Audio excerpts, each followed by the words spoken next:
This is the Home Service Expert Podcast with Tommy Mello.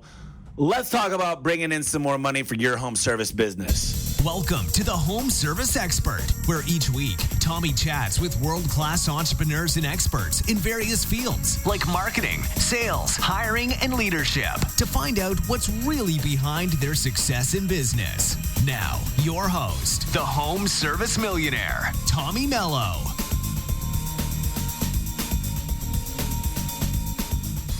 Good afternoon, ladies and gentlemen. It's Tommy Mello here, and you're listening to the Home Service Expert. I'm here with Thor Conklin today, and would love for you guys to really experience some of the stuff this guy's done. He's got his own podcast, and Thor, I'm really fortunate and excited to have you on today. How's your afternoon going? Man, it is going great. I'm looking forward to this. I have been preparing this for the last week, and I am ready to rock and roll, man.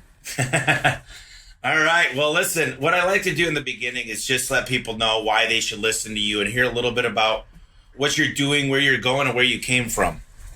I'll give you a quick background. So, grew up in Jersey, so I'm a Jersey guy. So if you hear me say water or daughter, I throw R's into words occasionally. So that's just me.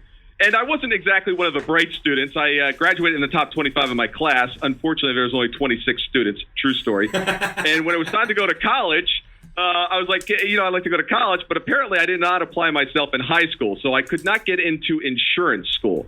You know you really messed up in high school when you can't get into insurance school. So they told me, hey, you've got to go to a community college and get some grades, good grades in these areas, and then come back and see us. So 6 months later, I showed back up with my transcript, and they were shocked.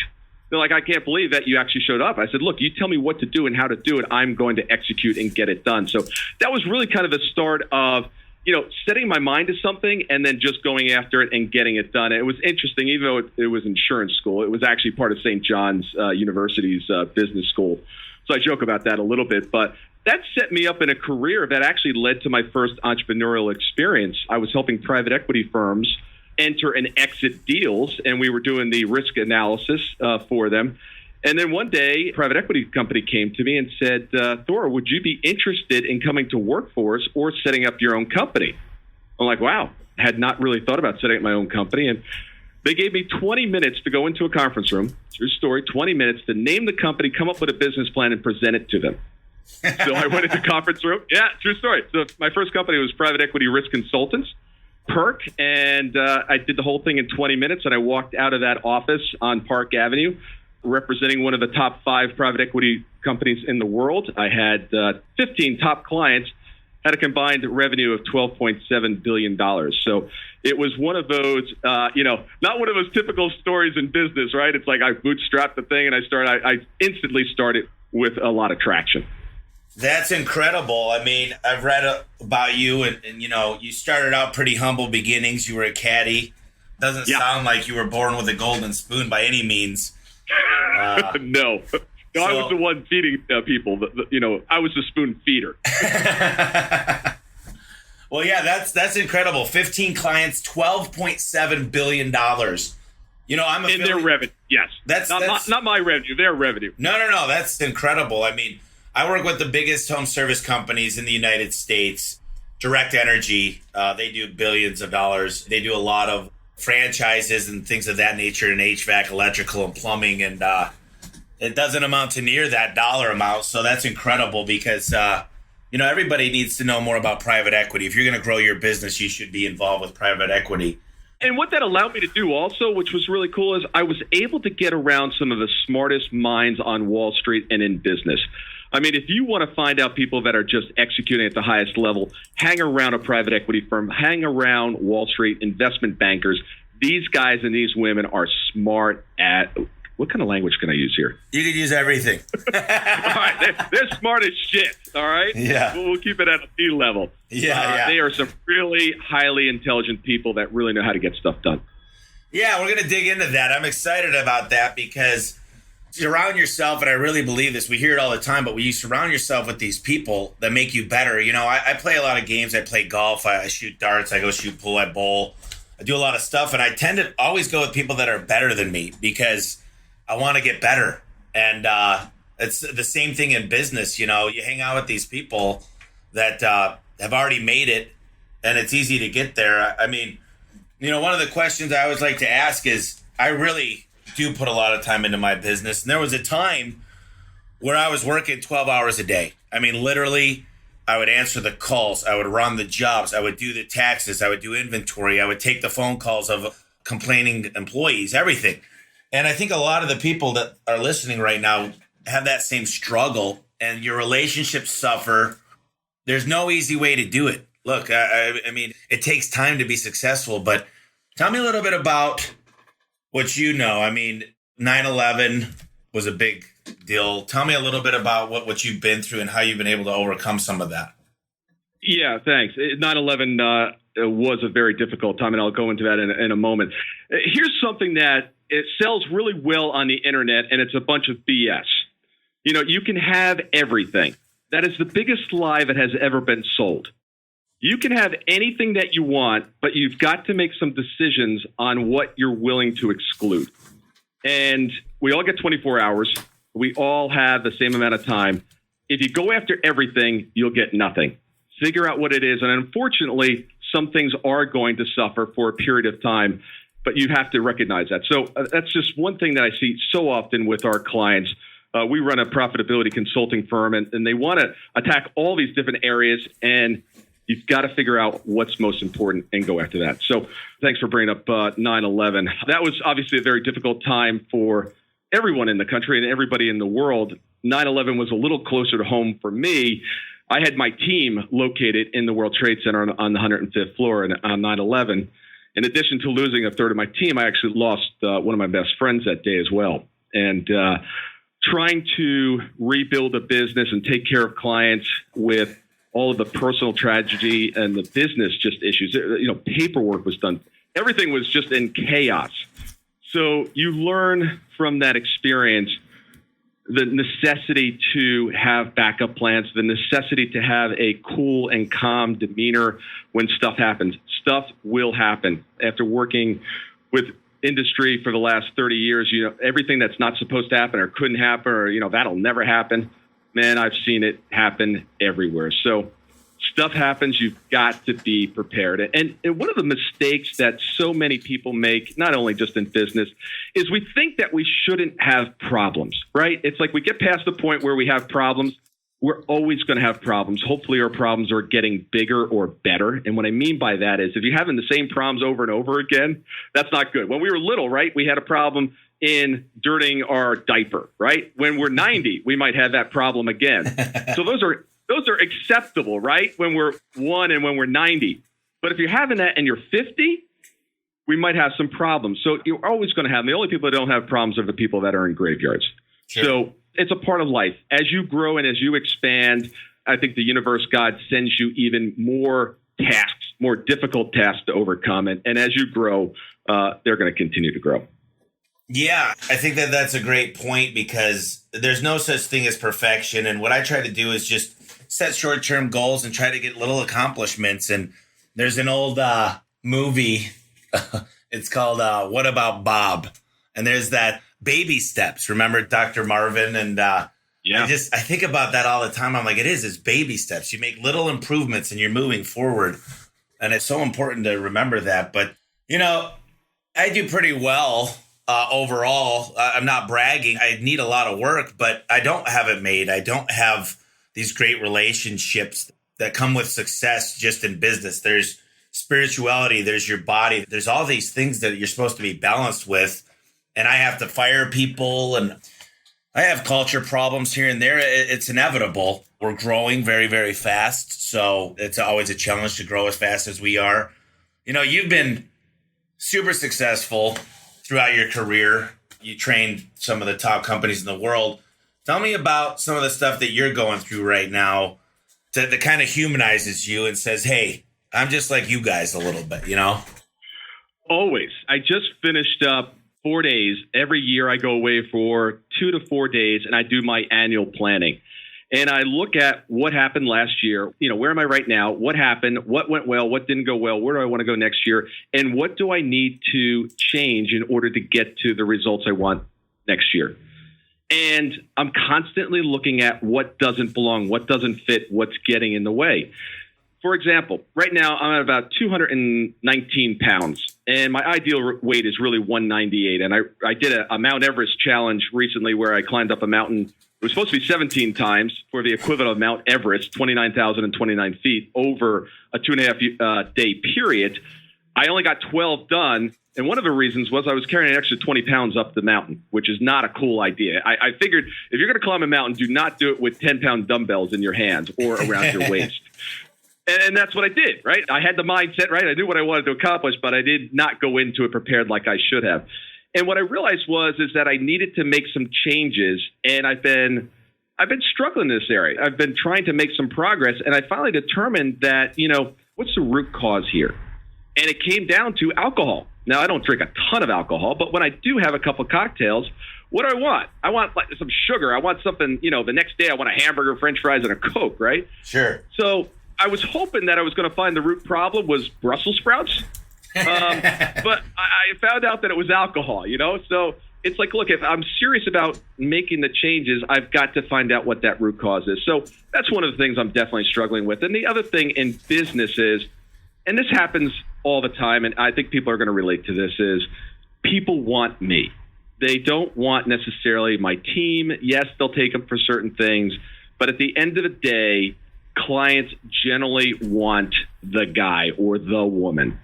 So I'm always struggling in trying to figure out, I've only got so many hours in a day. Everybody wants a piece of you. I mentor young entrepreneurs. I do that. I'm very involved in entrepreneurs organization where I'm a member. I sit on the board. So I have two platforms, which is private equity. Now you got me on the private equity thing. Peak Performance Accountability and Peak Performance University. They're two online platforms where, we can really scale that business, and we're going to do it through technology. And I'm struggling with the technology. Our teams come up with the platform. It's not doing what I want it to do, and I want to throw it against the wall sometimes. Yeah. I talk about this all the time, and technology is a must. My brother-in-law's a vice president at GE, and he told me about 3 years ago, he said, Tommy, at GE, we don't talk about COOs anymore. They're going away. I said, what do you mean? They're operations. He goes, no, it's CTO now. The technology runs operations. It spits out the KPIs to run a company. And it wasn't that black and white, but he's been talking about it for years. And now I've got one of the most advanced CRMs out there that I know everything. It's got AI built into it. It's not, I found out the other day on a podcast, it's not artificial intelligence, it's augmented intelligence, which just takes the past into consideration to make calculated assessments. But yeah, technology is, it's crazy what's going on right now with it. But I got to tell you, I have a lot of businesses. I love the garage door business, but I find myself going on to the next thing. And sometimes I go back to the beginning and go, wow, we've built a successful company. But when you start over and, it gives me back to the roots of where a lot of the listeners are today of just, how do I do it? How do I establish these KPIs? How do I even get started in technology? And it's a roller coaster. Tell me a little bit about where you think you start with. You've worked with all these amazing people. Tell me the roadmap of get going and how it looks. Yeah, that's a perfect segue. It starts the same way with everybody. I draw a big V on a piece of paper or on the board or on the pad that we're working. And that is at the top, and it's your vision. And it's really getting a clear vision of what you want for your life, because I found myself at one point in my life where I had a business and I was in it for the wrong reasons. It was not going to bring me closer to my ultimate vision, what I wanted my life to look like overall. And I got caught into that with the blinders on, saying, okay, this is what I want this particular business to do, but it was actually leading me away from my ultimate vision. So if you take a V and you put that on top and you figure out, okay, this is the vision. This is how I want to spend my time. This is where I want to live. This is how I want to conduct my life. Start there. And then underneath there's legs, or there's a foundation that you set. And I call these AOLs, areas of life. And that's where you're going to have your health and fitness. You're going to have your family. You're going to have your relationships. You're going to have your business. You're going to have your investments, all those different areas. It doesn't matter what they are. But here's the key. You got to make sure that those areas of life support and are in alignment with that vision, because so often we have a business that the business is not supporting us. We're supporting the business. If it wasn't for us, the business would, quite frankly, crumble. And that's not the way that you become a business owner. That's where the business owns you. So I always start with the vision, then establish those areas of life. Now, one thing that I've come up with, it was interesting because I was always looking for that secret formula, that magic sauce, that one thing that was going to give me a process, a map, a formula that I could follow. And I'll go through this real quick for you. I've had pieces of this, and pieces of this are going to sound really common, and there's no big, secret here. I had pieces, but I was missing some other pieces, and I wasn't getting consistent results. And believe it or not, I was on the train system of the Atlanta Hartsfield Airport, going through the terminals. And if you've ever been to Atlanta, they've got this train, runs under the terminals, and the terminal all the way out, it goes from A, B, C, D, E, F. And actually, let me start with baggage claim. It starts with baggage claim. It goes to T terminal, A gate, all the way up to F. Okay. So I'm on the train, and I'm like, oh my God. I said, that's the formula. There's my map. The map is the map. But I said, it's backwards. And if you take the map and you start with F, you've got to figure out what you want. And often people don't do that. They just get caught up in, let's go. Let's just start running and we'll figure out where we go. You got to figure out the end destination. Second, E, you've got to come up with an efficient and an effective plan. The next step is D, you've got to make a decision. And it's funny because most people think that, okay, you make a decision and that's it, then you can start acting. But there's actually another level, which is C, which is the commitment phase. Recently I wanted to make sure that I got in exceptional shape for 2018. So I said, all right, how can I do this? I need to cut out the alcohol. What else I need to do? I need to get a really strong and very challenging physical challenge for me. So I went to the Ironman page. Mm-hmm. I'm like, okay, wait a second. I can't swim that well. I've never run a marathon. I'll sign up for a half, right? So I signed up for the half. And I'm like, okay, I'm here. Maybe I should do the full 140 miles in 17 hours. Jeez. I'm like, that's crazy. So I had made a decision that I wanted to do it, but it wasn't until I hit put my credit card information in and then hit send that I was actually committed. And then I took a further act, and that was I posted up on Facebook and said, community, this is what I'm doing. I'm a person that keeps their commitments. You can bank on it that I'm going to do this. And it's funny because the first three letters, right? Figure out what you want, efficient, effective plan, and decide, spell FED. So that's what I talk about. The FED is just where like a lot of talk goes on. Nothing happens, but there's a lot of talk. So then when you move down into the next terminal, which is B, that's your belief systems.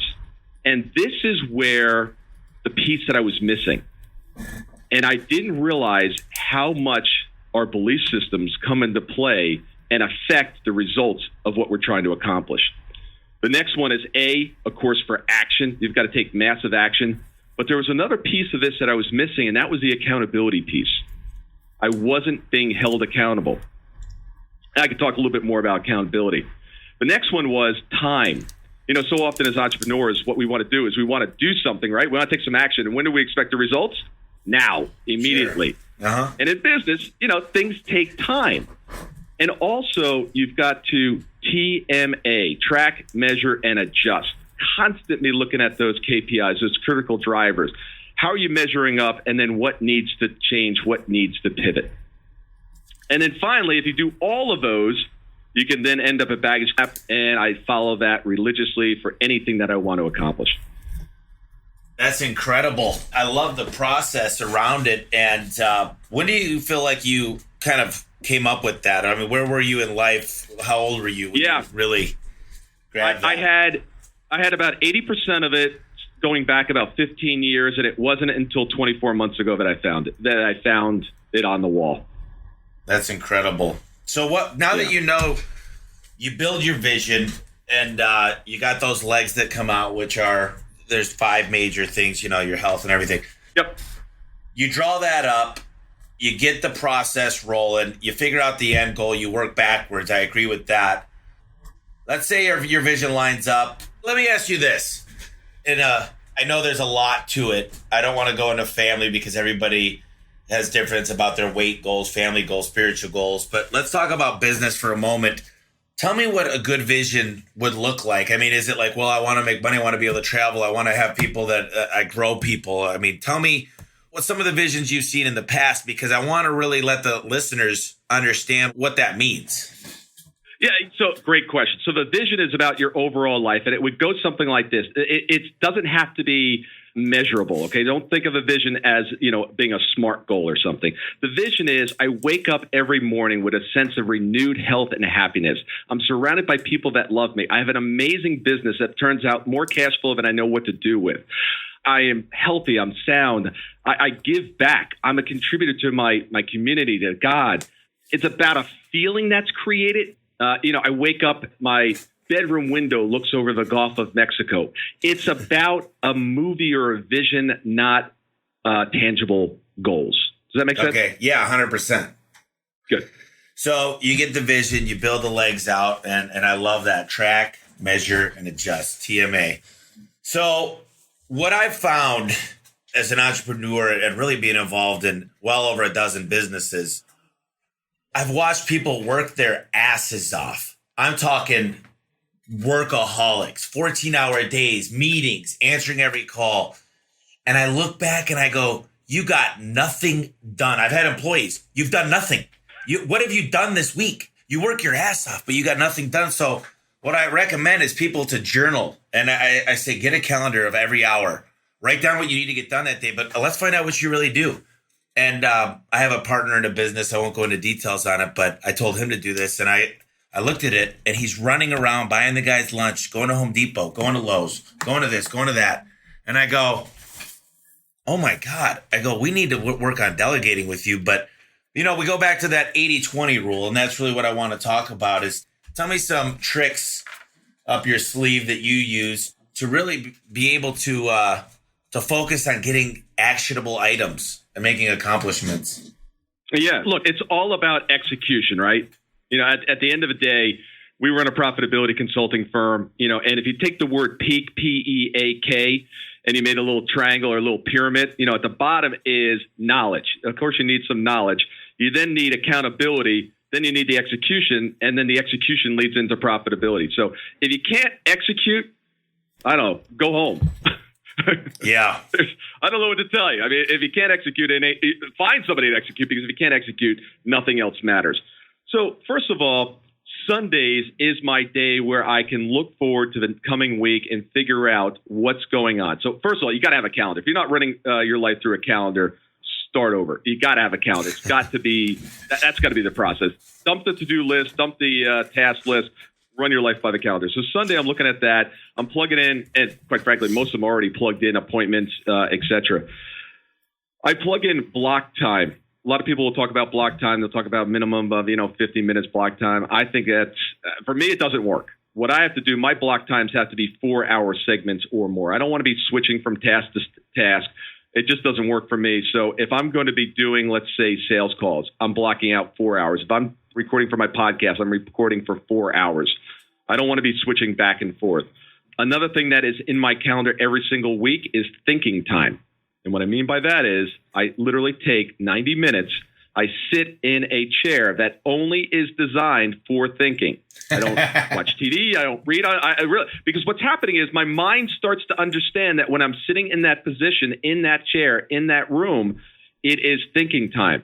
And what I'm doing is I'm asking myself great questions, and I'm solving problems about my business or whatever else I'm working on.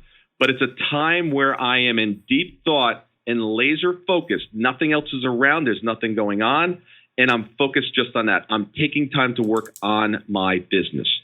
And people need to do that. I don't care how busy you are. As a matter of fact, if you're busy and you don't have time for thinking time, that's exactly what you need. Next is get yourself an assistant. I mean, the amount of money that it takes to hire somebody virtually or, next to you, you can get a lot done with a little amount of money. So you got to have some. If you can't afford it full time, get somebody in 10 hours a week, 5 hours a week, doesn't matter. You've got to start to delegate that stuff off. And I just run my schedule. My schedule runs my day. I have a schedule. If you want to get on my calendar for a phone call, a meeting, or anything, you have to go through Acuity. That sets everything up. I don't touch it. It's all automated. Definitely get a scheduler.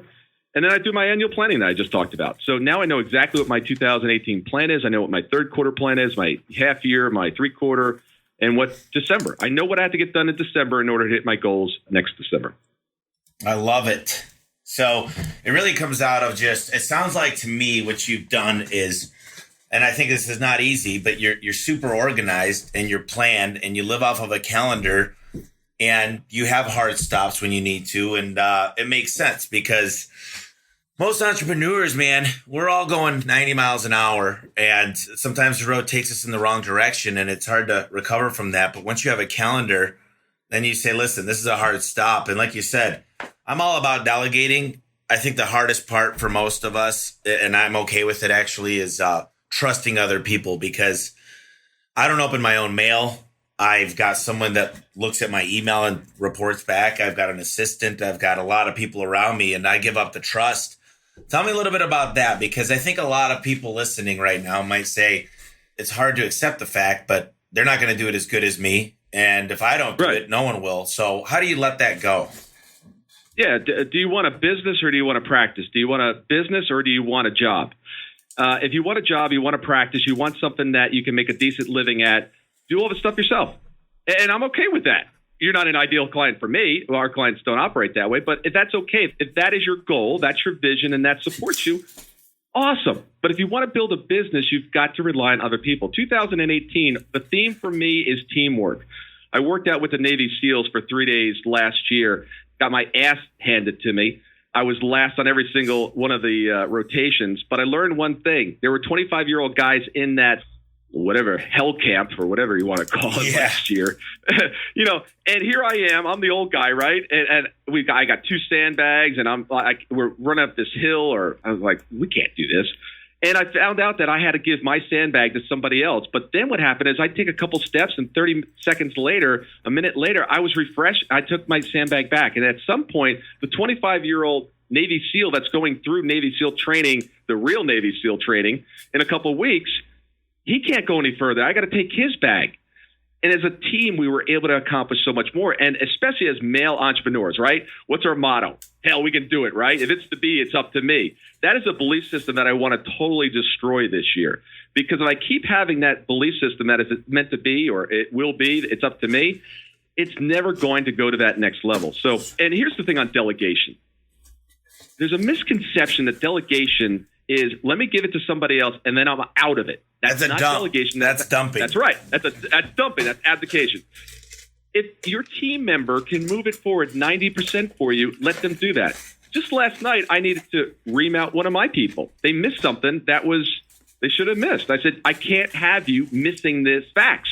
I said, this is not acceptable. That's another thing.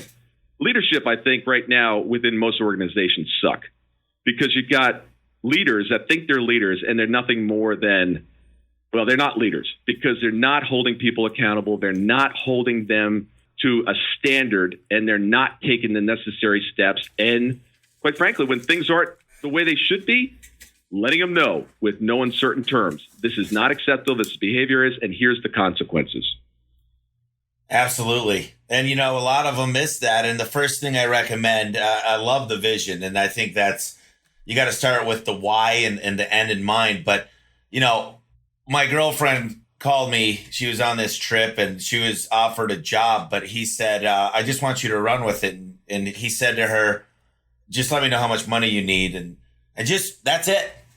And I said, geez, that is so open-ended. And just what we need, what employees want, is they want to know when they're doing good. They want to know when they're doing bad. They want to know black and white, not gray. Yeah. What's expected of them. So you start with an organizational chart and build a hierarchy if you got that person or not. And you describe what's good, what's bad, what's expected, who reports to who.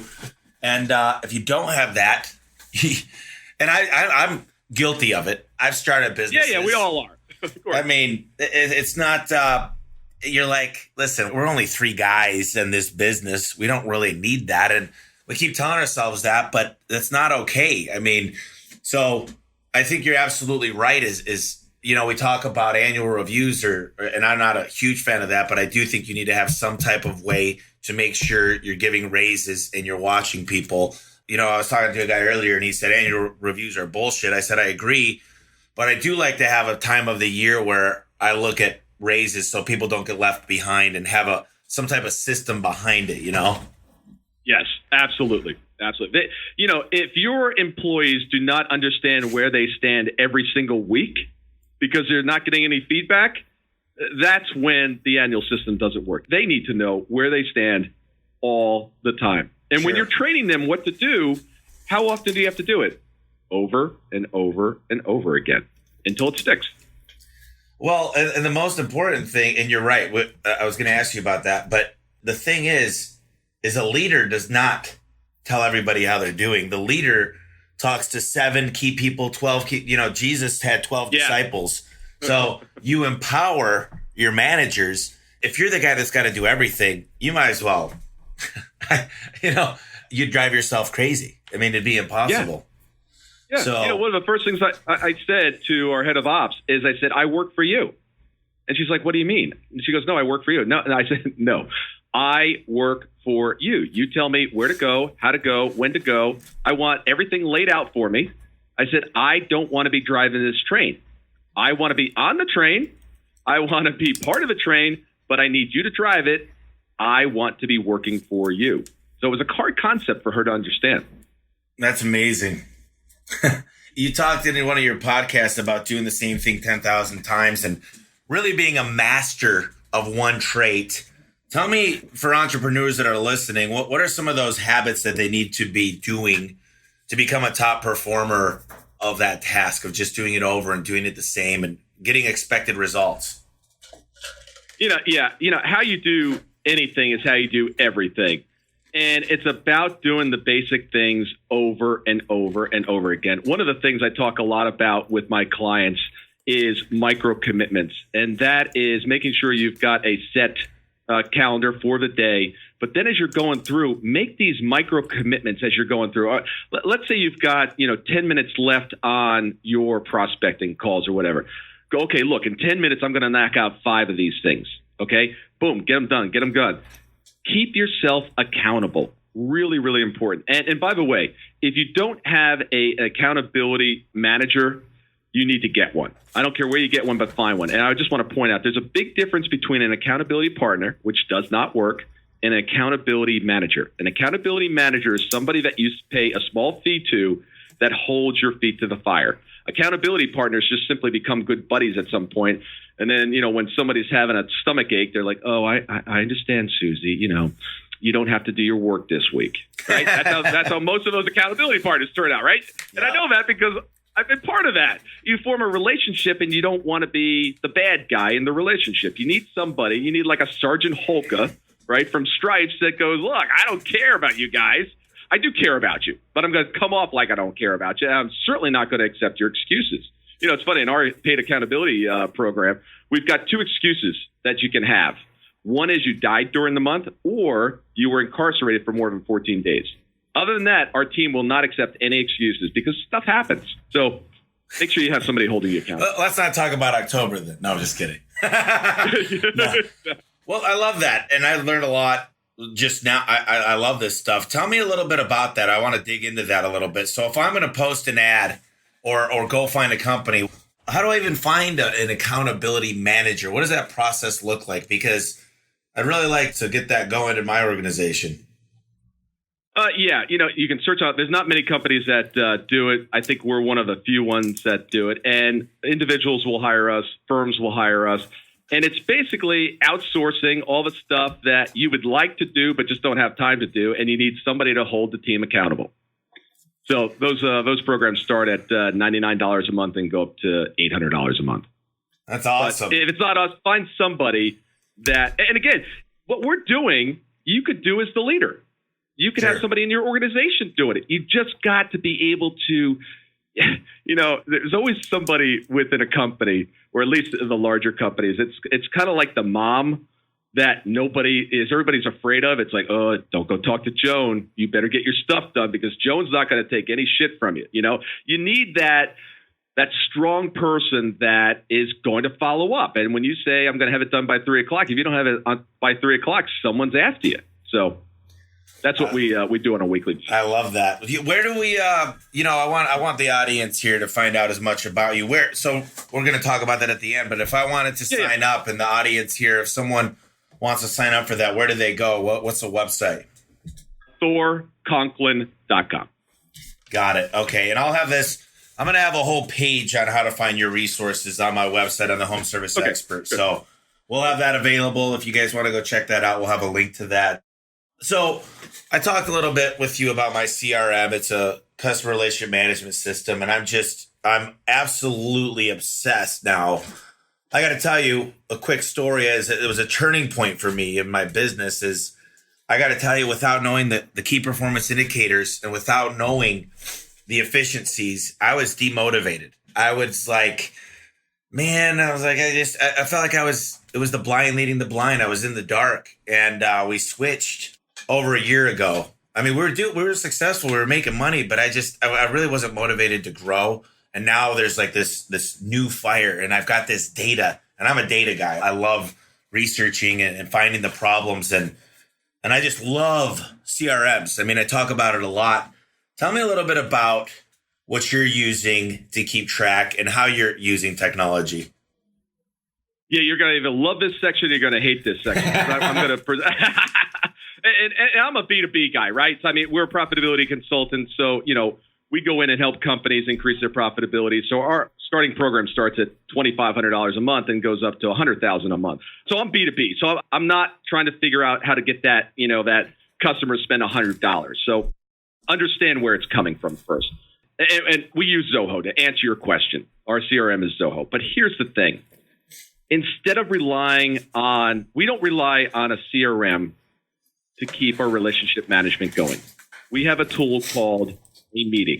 What is it called? A meeting. MEETING. Meeting. It's not technology. It's not an app. It's a meeting. Oh. The way we exactly. So the way I'm like writing it down. I know everyone's like, meeting. I've never heard of that one. So here's what CRM, right? Customer relationship management software. Well, the way we manage our relationships with our clients are in meetings, face-to-face meetings. We manage them. If they're not in town, we manage them through Zoom. So we are constantly in front of our clients, keeping that eyeball-to-eyeball relationship. With our employees, we do that with a huddle. Every day before we start the day, we get together for 5 to 7 minutes, stand-up meeting, and we're talking about what's going on in the company. For everything else, we use Zoho, we use Asana, Acuity is our scheduling software. But in our business, we're building relationships not with thousands, because that's just not our model. And it's building deep relationships with people. So we're doing a lot of the old school stuff of taking meetings, having conversations, and talking with a lot of consumers. They might have thousands of customers. You can't necessarily do that. You need something to manage that. And I'm sure so many of the other guests have given you some great resources. If there's someone out there listening that manages, a customer base of under 100, make sure that you understand and really get to know them. People call me all the time. They're like, Thor, I want to increase my business. I'm great. How many clients you got? I got 150 clients. I said, that is absolutely wonderful. What I want you to do, I want you to pick up the phone and I want you to go talk to Susan. And I want you to have a conversation with Susan. And I want her to be so obsessed with you as a provider that she can't stop talking about you. Because what you're doing is you're spending your entire time shouting at this audience that half aren't listening, half don't even know what you're talking about. And the people that really love you, your customers, the ones that are paying you money today, you're not spending any time with them. You're treating them like second-class citizens because they're already in the system. You're looking for the next one, the hot one. It's kind of like the girlfriend, right? I got the girlfriend. Now I'm looking for the hot girlfriend. Go back to your base and have them so obsessed with you that they can't stop sending clients your way. Yeah, to keep loyal. There's a book called Raving Fans, and it discusses the loyalty, and it's really expensive to just find replacement clients and just be burning through them like that, and that's not the way to do business. So that's my unorthodox CRM answer. No, I love it. For A1 Garage Doors, we're seeing about 4,000 clients a month, and It's a different process, though. You know, if I'm doing any type of consulting, I mean, it's so important to have that relationship. And I actually, one of my mentors in the real estate market, he has a great relationship with every one of his people. And, but I'll tell you what, I met another guy through him, and his name's Jim. And he doesn't talk to his clients. He does, but he doesn't. He just has so many of them. He communicates on. They have meetings, a couple of meetings for 1 hour that it's open forum type stuff. But, you know, I guess if you have 100 clients, I always tell people, listen, I have a couple hundred employees just in one business, and then I've got a bunch of other stuff. But if I gave them each 7 minutes a day, 200 people times 7 minutes is 1,400 minutes. There's not enough. There's not time. Yeah. So I do agree with you, though. You've got to talk to your people. You've got to get to know. And I treat my employees, especially over the last year, a lot different than I used to because, you know, if they're not happy with you and your business, how are your customers going to be happy? So yeah. If you had to do it all over, let's say you're starting your business from scratch. And one of your ebooks, you talk about 7 execution killers. Tell me some big ones. I know of a lot myself because I've done them. But tell me, obviously alcohol is one of them. But tell me about these 7 killers that you mentioned in the ebook. You know, and I came up with 85 execution killers. That's 85 of, believe it or not. It's crazy. It's like the odds are stacked against you, right? You've got to do everything right and then avoid these execution killers. One of them is motion versus action. And you talked a little bit about that before. You know, people think that they're busy, that's getting stuff done, but they're not finishing it. They're not taking it across the finish line. Energy is a big one. You know, people think that they can just, you know, burn the candle at both ends. If you don't have the energy to show up and deliver at the highest level, you're not going to be able to execute. The game of business, when you really get into the exceptional companies that are winning the deals, they are doing the small things over and over and over again consistently because they have the energy to be able to do that. Doing the important versus urgent, you know, putting out the fires versus dealing with what's really important and moving that forward. You know, you brought something up and immediately I could tell that you had a successful business just on one comment that you said. And it went something like this. You said, I learned that I needed to go step by step by step. And entrepreneurs hate steps by step by step, right? We want to go from A to Z in one move, in 1 second, and have it all fixed. But the way stuff gets done, the way we execute is we get a little bit done every single day, and it starts to stack on each other. Look, if we improved 1% a day at the end of 90 days, or actually probably 75 days with compounding, we'd have 100% improvement.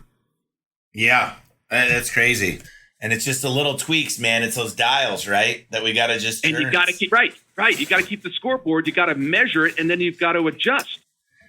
You know, I had a guy come into my office. He consults us on Fridays. We're his first client that he's ever consulted, but he's a big fan of visual management. And he said, Tommy, he goes, I've never seen a company with this much passion. He goes, every one of these guys and gals here would take a bullet for you. And he said, the one thing that I see more than anything, and this was a year ago, he says, man, you've got the best firefighters I've ever met. He goes, dude, these guys will drop at a hat and they will go put out a fire and figure it out. But he goes, well, my goal to do is to stop those fires from ever happening. We're going to work so hard on the systems that will stop every single fire. And it's being, what is the word I'm looking for? You know, where we react. Proactive. It's proactive. So, you know, I learned a lot just from that little thing. And the good thing is I fall on my face all the time, man. I got to tell you, I'm learning every day. I try to be a sponge and I accept failure. And because, you know, like Thomas Edison said, he failed 10,000 times. He didn't really fail. He just learned the wrong way to do it. Yeah, absolutely. So I think that it's great advice just to really get some help sometimes. And that's a lot of the stuff that you guys do. So I'm going to definitely look into that accountability management. So when you talk about leadership, how many people do you have in your organization total? 4. So 4. Thor with the 4. So that's good. Yeah, there you go. And you have, how many would you say virtual assistant type people? But for me? Yeah. One is full-time. She's in the Philippines. Okay. I want to bring up an interesting note here because people hear that and they think $6 an hour. I found this woman. I pay her almost the equivalent of U.S. dollars. She would cost me about $125,000 in the U.S. and $40,000 for her in the Philippines is like, oh my God, MBA, brilliant woman. Yeah, I love VAs. I have several of them, and I'm always delegating. There's certain things you want to delegate, certain things you don't. Yeah, she's a virtual team member, not an assistant. Sure, and there's a good book, The 4-Hour Work Week, by Tim Ferriss, that he talks a lot. There's a whole chapter dedicated to virtual assistants. Great information. Read a lot of his books. I'm a pretty big reader, and I want to talk to you a little bit about that. I'm going to talk to you a lot about some of the books that I've read, and I'm working on my own book, and I'd love to hear your thoughts on some other good books. I mean, in my Audible, I just passed 700. So yeah, me too. That's awesome. Sometimes, I'll tell you the truth. I've been going through a lot of personal issues with my girlfriend, and a lot of it's had to do with my time and the fact that I'm on my phone, and that I think I took her for granted, to be honest with you. And looking back at what you've done, you said I got 4 employees and I got a virtual assistant. And I'm going out on a limb here, but I would say that your life is going pretty good. You're hitting some goals. You get to travel when you want. And I don't think by any means you're not underworked, but you're not overworked. You get to live your life. Am I right?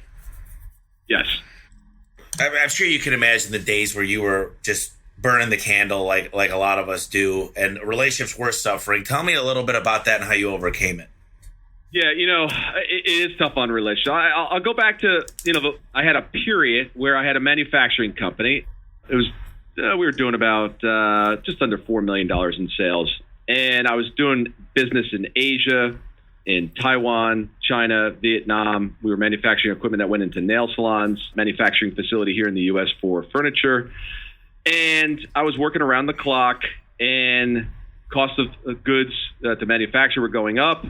What I could sell to my customers kept going down. It was like a up and down, up and down. I finally decided to close the business, sell off the assets, and be done. In the process of that, my wife of 22 years decided to leave and say, hey, I'm no longer in this game. And a big part of that was, hey, here's a business that I'm dedicating all hours possible trying to save and to create profitability in. And, there becomes a time where if anybody in your life, whether it's your business, your finances, your girlfriend, or your business feels like they're being neglected and you're not spending the time, you're going to end up with issues in that area. So that definitely affected me. It has effects, I think, in all areas of your business. Yeah, it's everything. And there's a book by, I believe it's, let me see, I got it right here, Dan Thurman. It's called Off Balance on Purpose, because there's really no way to have a perfect life. And like you said before, it's a big lie all over the internet is, hey, your problems are going to be solved. And I meet so many people that are so wealthy and, very rich people as far as money goes. But some of these people are poor. I mean, they have everything around them, but they have no close relationships. They have nobody to love. Yeah. And it's scary. Yeah. It's scary because, I got kind of my legs pulled out from under me a couple of weeks ago. And she said, we got to take a step back. And I was like, wait a minute. But, I understand it. And it's a good story that, we get overwhelmed. And I'm going to use this to my advantage. And I just think the biggest thing that you said is really figure out what you want. And that's tough, man. There's a good book. I always talk about books, and I'm not getting paid here to promote the books, but it's by Simon Sinek about finding your why. And that's not easy, though, right? Like, no, let's find our why. Sure, start at your why. Let's talk about that part of our brain. I mean, how do you do that? I mean, you said you create a vision, but as far as business goes, we want to make money, and we want to have good employees, and we want to build a legacy. What else is your why? Tell me a little bit about your why. Let's step back one step. I want to answer or put another comment on the last thing that we talked about, and then I'll come back to the why.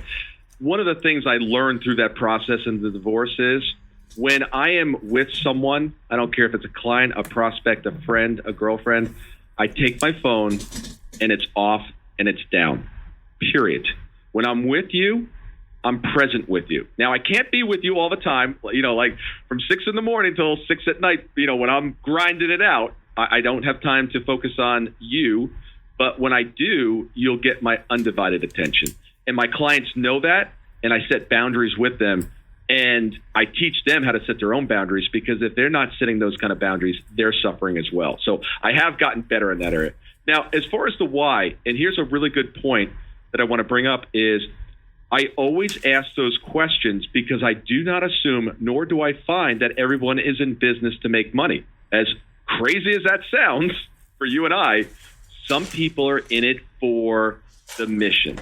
Some people are in it for the artistry, because they just love their little baby, right? They love their product or their service. So I've got to be really careful not to make any assumptions as I go into to doing an analysis of figuring out why their profitability isn't where it needs to be, or they say they want it to be.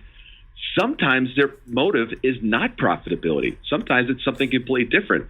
And sometimes they don't even understand what it is. So what I try to get to is not what they're after, but why are they after what they're after? What I mean by this is, so many people will seek money because of the status that it gives them. Others will seek it because of what they can buy, and they think that's how it's going to make them feel.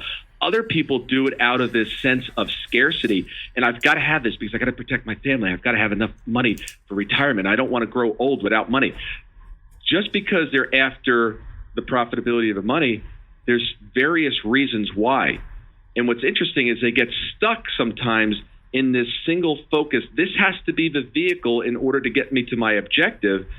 And I come in and I want to find out, okay, where's the end goal? And are there other avenues that can get you to the same feeling and the objective that you're trying to achieve? Yeah. So if someone's overall goal is, hey, I want to have enough money that I can live through retirement. Great. Okay. So do you want to amass enough where that nest egg is going to throw up enough cash flow that you don't have to work anymore? Do you want to continue working until you're 80 just because you love what you're doing? And you start to, it's all about questions. I do very little talking and I do a lot of question asking. Sure. Thank you.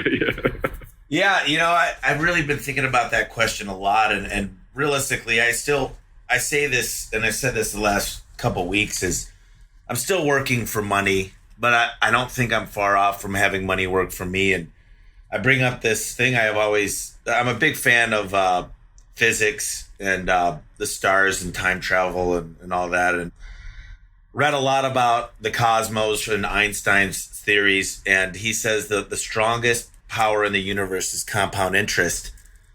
And I've reinvested a lot into my own business. And I continue to do that because we're growing so fast. And I know this is so cliche, and I think a lot of the listeners might say, well, that's so vague.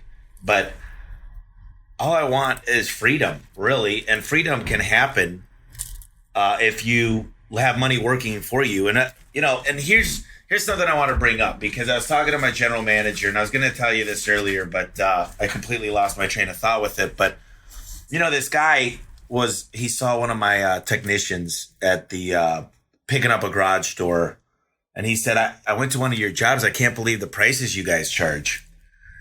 And he said, if I didn't work for this company, they pay for my truck, they pay for my insurance, I'd be dead. He goes, I needed to go into the hospital for 2 months.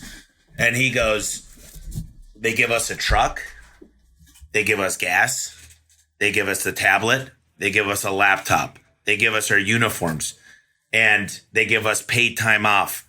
And I was talking to my general manager last night, and I said, it would be nice to go back in time and just say, hey, I'm going to work out of my house and I'm not going to have any overhead. But I said, that's not a business. That's not a business. I can leave now for a month and we'll set record weeks without me. And that's a business. I mean, with the people that are listening, where do you recommend to get that through to them and really build that freedom? Well, I'll start with the word freedom. So let's say if you and I were working together, I'd want to understand what freedom really means. Because if you sit down and you say, I want freedom, I'm going to give you or assume that the freedom that you're looking for is what I believe the word freedom means to me. So when you talk about getting to the why, I want to get to the why of what does freedom mean to you? Then you'll answer that question. Then I'll say, well, what does that mean? Why is that important? Why is that important? And I'm constantly going to drill down till I understand without a shadow of a doubt what the word freedom means to you. And once I understand what freedom means to you, now I've got a shot at actually hitting the target. You know, it's dating, right? You brought up dating before. If someone says, oh, I want somebody to love me. Okay. What does that mean? What does that mean? You know, you have to come home on time. What does that mean? You know, I want you to kiss me on my neck. Right side, left side, how long, how much pressure, you know, wet, dry. You know what I mean? Yeah. But all those nuances mean something. So we go through life so often thinking we understand what we need to do for ourselves and what we need to do for others and what they mean. And we don't even understand ourselves what freedom means. Freedom means something very specific to you. And it might be what you mentioned. Hey, I can go away for a month and my business is still operating. Great. Does it mean anything else other than that? Why is that important to you? So then when it's like an onion. So I love the idea of getting to why. And I get to the why and what specifically does that mean with words. That's when you really get to the true essence. And then it's really simple to achieve it once you understand what it really, really means. What I took out of that is amazing. And I think that people can relate that are on the call is you might say, I just want to make money to retire. Well, why? And if you keep going back, you get to the root of it. And yes, I love that. I'm a big fan of recruiting and hiring A players. And great leadership could take a C player and make them an A player. But it's a cliche term that we use. But literally what I found is people could get done 10 times more things. It's about results. An A player to me gets results.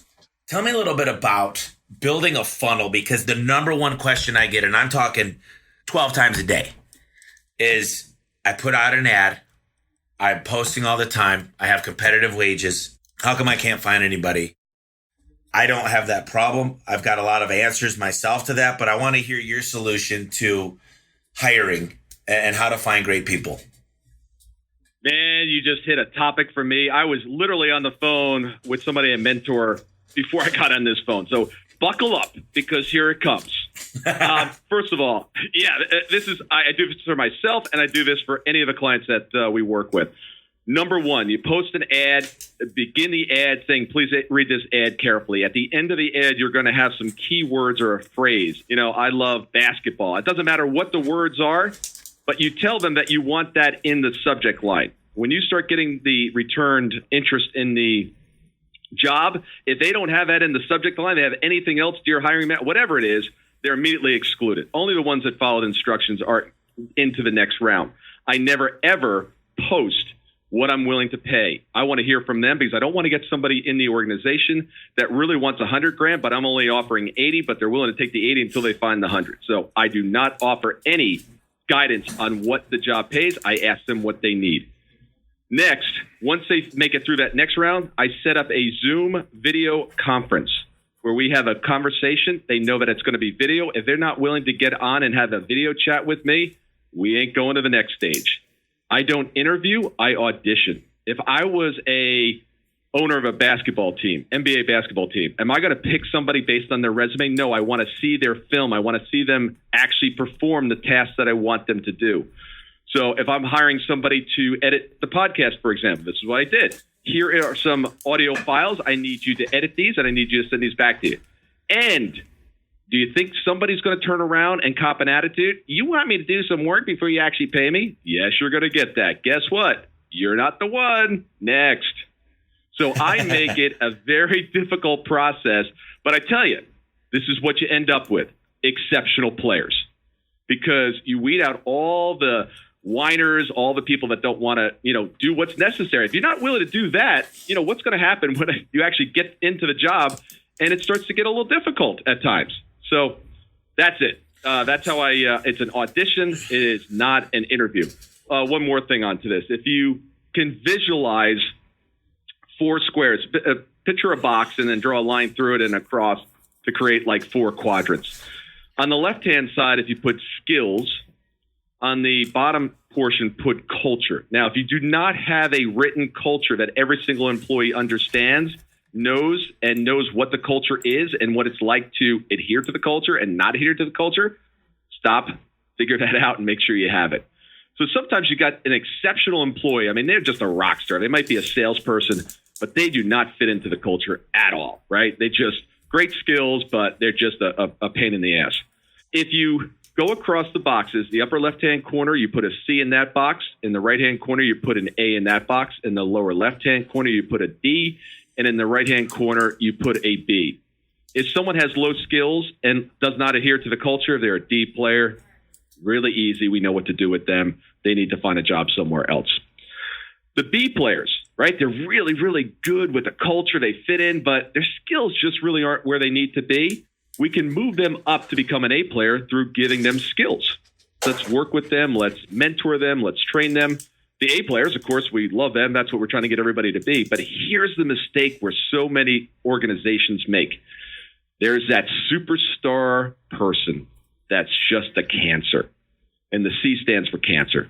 And these people are the toughest to get rid of because they're like, man, they're driving revenue to the bottom line, but they're just a pain in the ass. And we keep them around and they destroy the culture of the company. And ultimately, if you don't deal with them, they'll bring down the company. I've fired 3 exceptionally great employees because of that. And it's not easy. No, it's not. I'm a profitability guy, right? It's like, all right, I can put up with there, but it's destructive to the company. Don't do it. The people listening in the home service industry, we have technicians, and whether it's a chimney technician or a gutter replacement technician, and I think we all hire bookkeepers, and there's a lot of important roles, call center reps, dispatchers. There's so many important things, but technicians are the ones that I feel like are a little bit harder from most people I've talked to in the industry. And here's what I want people to realize on this call. Let's say I've got a guy, my best guy does $20,000 a week. He's not the norm. Let's say a good week is $10,000 in your industry for a week. Let's say you got some bottom producers doing $4,000. So that's a $6,000 variance. So 6,000 times 52 is $312,000. So right now I have 100 technicians. So let's just say 20 of them weren't doing their job. So we'll times that by they're not hitting their goals, which I look at 3 things: their customer satisfaction rate, their profitability, and their close ratio. Those are 3 main things that I pay attention to, at least. There's a lot of other things, but that right there comes to $6.2 million just for replacing them with good players. So $6 million is the opportunity cost. So let's just take that number. And I spend, between $300,000 and $400,000 a month in marketing, depending on the PPC campaigns and TV and the time of year. But we'll spend $35 on a Craigslist ad, or we won't use Monster or Career Builder or Indeed. I think that's broken. And I think if I've got the potential to make $6 million and to open up a funnel, you should be spending a percentage, a lot more money than $35 every 2 weeks. Oh, yeah. You should be. Well, 6 million is not the right number. The number is 18 million. I'll tell you why. Because when they're all A players, they're out there. Those are the people that are getting invited to dinner with the customer. Those are the people that are telling their neighbors, you've got to meet Bob. Okay. This guy is amazing. The B players and the C players and the D players that are out there representing it, they're the ones turning around to the neighbors and go, oh, do not call that company. Whatever you do, don't call that company. So I think the number is 18 million. And that's incredible. And the people out there, talk about this story. I met a guy 10 years ago, probably, maybe a little less than that. And he owned several car dealerships and lived in a mansion. And I was out in his garage fixing his door. And I said, listen, I cannot believe this place. It's amazing. He gave me a tour of the house. And I said, I'm a young entrepreneur. I'd really appreciate it if you could give me a pointer or two. And he said, Tommy, I own all these dealerships. He goes, you know how much time I spent? He goes, I make a phone call for 15 minutes at night and talk to my key man. And I know everything. And he goes, my secret is I pay 20% more than the industry average. And he goes, I've got the lowest turnover of any dealership. and he told me all the stuff, and I took that to heart. And I did that with my technicians. I just had a hard time doing that internally with every single person. And that lately we've just been really, my payroll's well over, right around 150 a week. But that's not even a big deal to me because they're producing. That might sound like a lot to some people and a very little to some people. It's relative, but they're producers. And right. It's amazing what happens when you pay people right. And I think that's the big driver is we've got paid insurance. We've got eye care. We pull life insurance policies for people. That's part of coming on. We give paid vacations, but we give a good salary. And I think you're right for everything. It's just the most problems I see is the funnel. How do you get people to come on? And I go, well, how are you paying? Well, I start everybody at $12 an hour. And I go, well, right. I don't know for sure. You could get good people, but they're few and far between. Yes. So what do you think to build that funnel? What's the funnel? Well, I try to figure out what the most I can pay. Now, I know that's coming from a profitability consultant, right? But I'm trying to figure out the most I can pay. So I sit down and say, look, based on what you're going to be doing for me, this is how much I can pay. But I've got some good news. I've got some other areas that we want to grow in. And if you can get us from here to here, here's what you're going to make. I did this initially with the girl in the Philippines, and she almost fell off her chair. She goes, that's like double what this job, should really pay. I said, that doesn't matter to me because the value that you will be providing to me, if you can get to these levels, is massive. And I am happy to pay that. So, feeding the funnel, you've got to get A players. A players will outperform your B players and C players. Do not hold any C players 15-1. It's immeasurable. And if you're not consistently firing people that are not up to standard, you're not doing your job. I remember a mentor of mine told me one day, he said, Thor, can you think of somebody in your firm that if they quit on Monday, you'd be happy? I'm like, hell yeah. He looked at me and said, you're not doing your job. If I was your chairman, I'd fire you. Interesting. That's a good validation point right there. Yeah. I can relate to and he's that. Right. Another thing, Thor, a question that you get is if you were to sell your company today, let's say, and the company taking over said, listen, I need this to run like a well-oiled machine.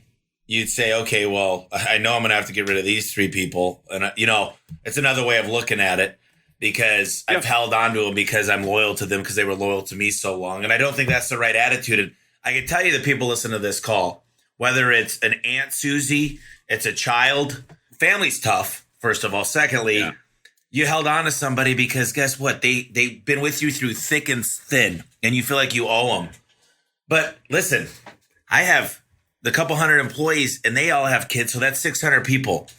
They're relying on me to make good decisions so that we can continue to feed their families and give them insurance and do the right stuff. So because somebody stood by me, that I'm supposed to take a chance to not have them do job security anymore, and that's the way I condone it in my head. It's not easy to fire anybody. It's not. And I have one client that they can't make any hiring decisions unless they talk to me. It's pretty funny. He goes, look, I'm a lousy hirer. He goes, I need protection from myself. He goes, you have to approve all the new hires. That's awesome. I always say, never, ever hire someone that you can't turn around and fire. I've got another client that just comes to mind that it's his high school buddy. It just, it's long-term friendships and it is what it is. Don't hire people that you can't, if they do not perform, that it's going to cause issues in another part of your life.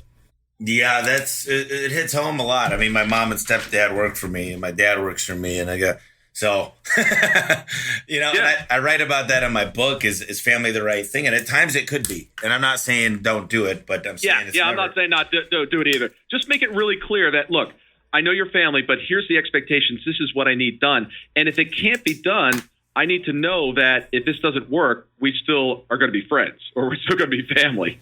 Yeah, I had a buddy, my best friend growing up in Michigan. He worked for me and things didn't work out and we went separate directions and, he gets it. And so I put my cousin in the right that spot. But, and one thing about hiring is you got 3 ways. and you never forget this, the people out there, you got 3 ways to be able to hire. You could recruit and train from the ground up. You could steal your competitors' best people, or you could buy out a company and you basically buy your workers. And I'm highly interested in all 3 of those. I've bought out companies. I always steal the best because they know I pay the best, and they know that they got a culture here. We have a morning mojo call every morning, and we tell them how they're doing. And we hire people from the ground up. So there's not only one thing fits all. There's several ways to get good people. So absolutely. At the end of the day, I think I'd love to talk to you more about the accountability manager and start to get involved with you on that. And I want to just find out how people could get more of you. Obviously, you got your website. It's Thor Conklin. That's CONKLIN.com. And correct. Tell me a little bit about onwardnation.com. Oh, yeah. It's just our Facebook group that we have that you can interact with other people that are peak performers. So that's one of the Facebook pages. So what else? How do I get more of you? If the listeners out there, what else do you got that could help out, and how else would we get a hold of you? Yeah, probably the thing that most listeners from podcasts that I do really, really get a ton of value out of, because, again, you're not going to end up in my drip campaign, is if you send me an email of 50 words or less to Thor@thorconklin.com, and you identify the biggest issue that you have in your business, I will write back and I will give you a 4-step process to eliminate that problem completely, or at the very least, move it forward significantly. It is not going to be an autoresponder. I'm going to respond to it. You're going to get the 4 points. And then if there's something specific that you have in that email that I can give you, some thoughts on, I'll do that as well. I love it. All right. Well, I'll think of my 50 words here very carefully. It's been great talking with you. I like to talk a little bit about some good books. If there's anything you recommend, anything you read lately that you want to share, and just leave with some final thoughts that maybe we didn't cover something you might have wanted to. Yeah, absolutely. First of all, and I don't want to be remiss in forgetting this as well, is, if you're struggling in your business or you're just not getting the profitability that you want, please reach out to me. You've got the email address, and certainly be happy to talk to you about that as well. As far as books, one of the books that I've read recently, and I've got 700 or so in my Audible account as well, is I really, really enjoyed The One Thing. A phenomenal book. If you want to be exceptional at execution, you've got to figure out that 1 or 2 things that you're going to absolutely be focused on. If you spread yourself too thin, it's not going to work. Fan of Gino Wickman, Traction. A lot of the stuff that we do is very similar to the Traction model. We just incorporate a psychological piece to it because, here's the thing. Most people know what to do. They're just not doing what they know they need to. And there's something getting in the way. So, if you want a formula or a roadmap to follow, you can find those anywhere on the internet. It's not about lack of knowledge. It's about lack of execution. And that generally comes from something that you don't see. And we all have those blind spots. I have those blind spots. That's why I have advisors around me. So those are 2 books that I really enjoy. I've got a whole bookshelf full of them. Yeah. I could go on and talk about books for hours. I love that. Well, I definitely want to get you back on. I want to talk to you more about everything. There's a book you should check out. I just read it last week. It's called Blue Fishing by Steve Sims. Oh, I interviewed him. Yeah, that's funny. I bought his book. I haven't read it yet. Oh, I will do that. Steve Sims, man. I haven't had him on the podcast, but he is. It's a great book. Yeah. He's got a great story. Yeah, he's really good. Yeah, I've read all about him. It's great stuff. So, listen, I really appreciate your time, Thor. Absolutely. Look, the version of me that you see right now, was not the same version 10 years ago, 20 years ago, 5 years ago, or last year. So I'm constantly figuring out how to improve myself as well. And what I really love about your audience is, I get to see all kinds of different businesses, and the lane that you guys are in and taking care of the home services, it is a terrific lane. There is massive amounts of money to be made in this area. It is something that does extremely well, regardless of what the economy is doing. So hats off to you. Or if you're in that lane, you've chosen well. Hey, listen, I'm sure the listeners appreciate it. I appreciate it from somebody that's worked with so many companies, and absolutely going to communicate in the future about working with you. So thank you very much. And thank you. We'll connect very soon. Awesome. I enjoyed it. Thank you. All right, Thor, take it easy. This was the Home Service Expert Podcast. Now listen up. Do you want to dominate your market? Triple the profit you make without working those long 12-hour days, 7 days a week? If the answer is yes, my team and I are opening up some new time slots to help you solve your biggest business challenge. Just go to homeserviceexpert.com/discovery and book a free 30-minute call with our team today. I will repeat that, homeserviceexpert.com/discovery and book your free call today.